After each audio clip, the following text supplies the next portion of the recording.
how to install our full motion monitor wall mount.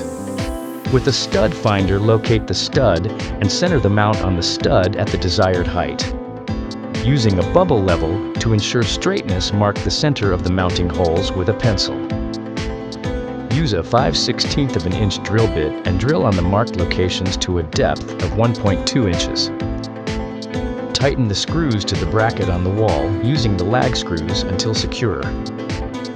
Attach the decorative covers over each end of the bracket. For concrete installation, use a bubble level to ensure straightness, hold the mount to the desired location on the wall, and mark the center of the mounting holes with a pencil. Use a 1/4 of an inch drill bit and drill on the marked locations to a depth of 1.2 inches. Clear any dust and debris from the holes and insert the concrete anchors. Tighten the screws to the bracket on the wall using the lag screws until secure.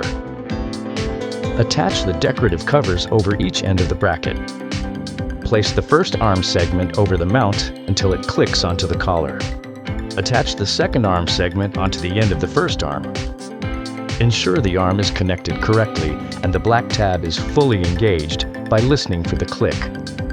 Tightening the set screws at each joint will limit or prevent the rotation.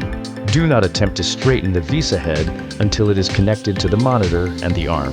Connect the VESA head to the monitor using the 4 provided bolts, then tighten until secure. Place the VESA bracket on the end of the mount arm. Hold the edges of the screen and tilt the monitor forward until the screen is facing forward.